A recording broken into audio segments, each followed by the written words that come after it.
Good afternoon. This is George, your life coach, and I'd like to talk about toxic work environments. And today I'd like to talk about the topic of why people choose to stay in an unhealthy work environment when they know deep down it's toxic and they know that deep down it's not the right place for them to be. There are many reasons why people choose to stay in a toxic work environment. The first one is obligation. Obligation to stay to that company because regardless how they treat me, I still need the paycheck to cover my bills, to raise my family, to put food on the table. And for me to do just that for survival mode, I need to stay in this place. A second reason is insecurity. People choose to stay in a toxic work environment knowing that it's toxic simply because they're not confident enough that they can find something better for them. If I can't survive here, what guarantee is there for me that I will survive somewhere else? And number three is fear.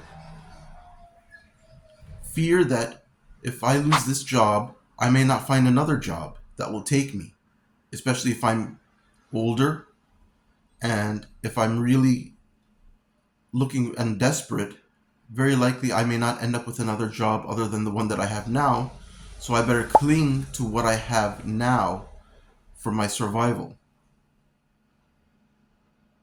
The problem with all these excuses and all these reasons that we give for hanging on to a toxic workplace is that ultimately we pay off with our mental health and our physical health.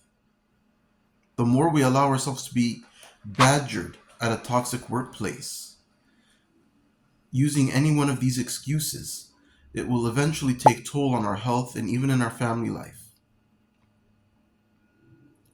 Ultimately, we pay the cost for the choices that we make.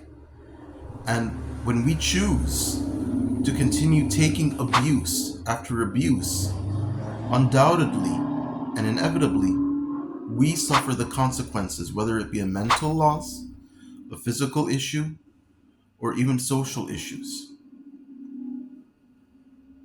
Mentally, we cannot fully digest the fact that we have allowed ourselves to be open to that kind of abuse and tolerating it because we always find reasons to justify that behavior.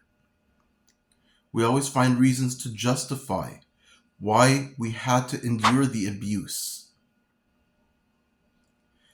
But let's take another perspective, and instead of focusing on why we choose a work environment that is toxic and choosing that instead of looking for something better, what if we could change our perspective?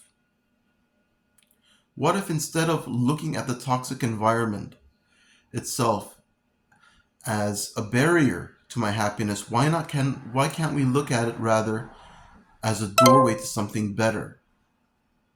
As a sign that maybe something better awaits us if only we had the courage to step out of that comfort zone and really, really run after it. Yes, there may be the possibility that we will have to struggle to find it, and there may even be a possibility that it may not be any different than the environment where we are in now. But wouldn't it be better to at least know that we have tried to find something better than to regret staying in a dead end place just for survival? If you want to follow me for more on what to do when choosing between sticking to toxic work environment or seeking something better, follow me on my Instagram for more.